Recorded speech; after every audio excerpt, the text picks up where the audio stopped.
정치범, 부정선거 부패사범 윤석열을 지키기 위해서 백골단이란 조직이 꾸려졌다고 합니다. 난데없이 계엄을 선포하는 것도 모자라서 50시대에나 있었던 백골단이 다시 등장할 줄은 꿈에도 몰랐습니다.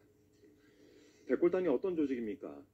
명지대학교 강경대 열사를 쇠파이프로 무자비하게 폭행해서 사망에 이르게 했고, 또 한진중공업 박창수 노조위원장의 장례식장에 벽을 뚫고 들어가서 시신을 탈취한 야만인들 아니겠습니까? 고작 범죄자 하나 지키겠다고 이런 폭력 조직이 만들어진 것도 충격적인데, 국민의힘 김민전 의원이 이들을 국회로 끌어들여서 기자회견까지 했습니다. 이 기자회견에서 백골단 대표란 자는 윤석열을 체포하려 한다면 내전으로 확산될 수 있다라고 엄포까지 놓았습니다. 어디 감히 민의힘 전남 국회에 국가 전복 세력에 발을 붙인단 말입니까? 단단히 미친 것 같습니다. 김민전 의원이 이런 대업을 이루고 나서 퍽 고단했던지 국회 본회의장 안에서 또 숙면을 취했습니다. 오죽하면 온라인 커뮤니티에서 잠자는 국회 백골공주라는 별명까지 붙였겠습니까? 논란이 거세지니까 김민전 의원이 백골단 사태를 민주당 공작이라고 주장을 하는 가짜 뉴스를 SNS에 공유하면서 피해자 코스프레를 시작했습니다. 이해를 할 수가 없습니다. 그 대표라는 사람이 백골단은 반공청년단의 예하 조직이다, 이렇게 어제 기자회견에서 공언까지 하지 않았습니까? 그런데 무슨 공작 운운하는 것인지 정말 어처구니가 없습니다. 이런 허위 조작 정보는 민주파출소에 제가 직접 신고하도록 하겠습니다.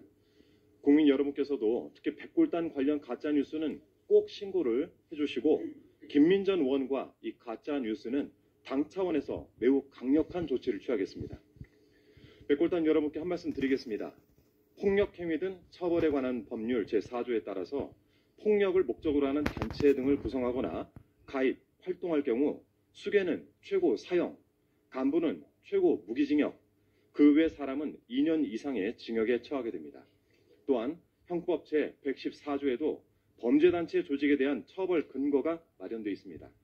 청년의 창창한 미래까지 바쳐가면서 지킬 정도로 윤석열이 가치가 있는 인물인가 진지하게 고민을 해보시기 바랍니다. 이런 위협한 결사체는 해치만이 답입니다. 이상입니다. 국민 여러분, 이 문제를 한번 생각해 보시기 바랍니다. 도둑질을 한 사람이 있습니다. 그 도둑을 막아야 될 경비가 도둑질을 용이하게 하도록 방치하고 도와주고 그 도둑한 물건을 나눴습니다. 이걸 판결해야 될, 또는 이 도둑과 경비를 잡아야 될 검사가 그 억울한 그 집주인을 오히려 가해자로 몰고 도둑이 아닌 사람으로 경비를 잘 일했다고 사건을 조작해서 엉뚱한 사람을 처벌했다 생각해 보십시오. 누가 가장 나쁜 사람일까요?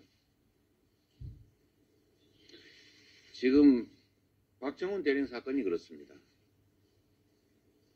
박정훈 대령이 무죄 판결 받은 건 축하합니다만 그동안에 치렀을 그 엄청난 비용과 고통과 시간은 대체 어떻게 할 것입니까? 그리고 무죄가 뻔히 예상되는데 기소해서 그 고통을 준 것도 모자라서 아마 또 항소하겠지요. 항소하고 무죄 나면 또 대법원에 상고하겠지요. 그렇게 되면 윤석열 대통령이 전에 한 말처럼 일단 기소해서 훈련된 검사들이 재판을 수행하면 몇 년 지나서 무죄 판결 받아도 그 인생 다 망가진 다음이다, 이렇게 되지 않겠습니까? 국가 질서 유지를 위한 최후 보루여야 될 법 집행자들이 법을 집행하는 게 아니라 법을 파괴하고 있는 이 현실을 우리는 정말 참담하게 지켜보고 있습니다.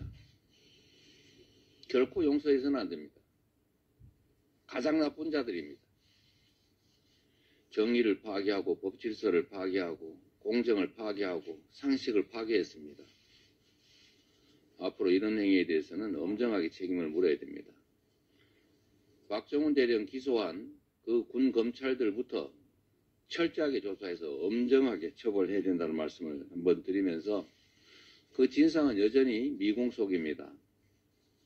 특검법을 통해서 확실하게 진상을 규명하고 그 기소 공소 유지 과정에서 불법을 저지른 자를 포함해서 그 억울한 최혜병 사망 경위에 대해서, 그 사건을 은폐한 경위에 대해서 명명백백하게 규명해야 되겠습니다. 특검법을 신속하게 다시 추진하겠습니다. 국민의힘도 양심이 있으면 이번에는 반대하지 말기 바랍니다. 지금 경제가 너무 나쁩니다. 기업인들이 단순한 불경기 정도가 아니라 이 나라의 경제적 기본 토대가 부서지고 있다고 걱정합니다. 그런데 무서워서 말을 못하고 있습니다.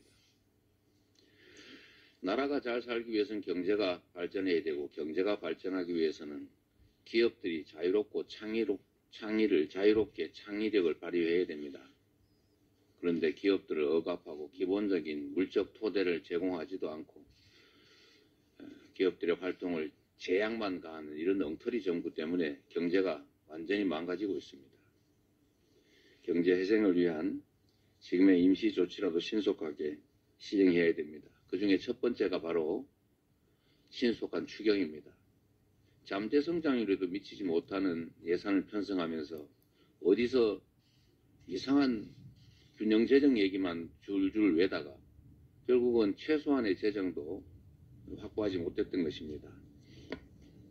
불경기에 역할을 해야 될 재정이 오히려 불경기에 경기를 악화시키는 역작용을 했던 게 지금까지의 이 재정 기조입니다.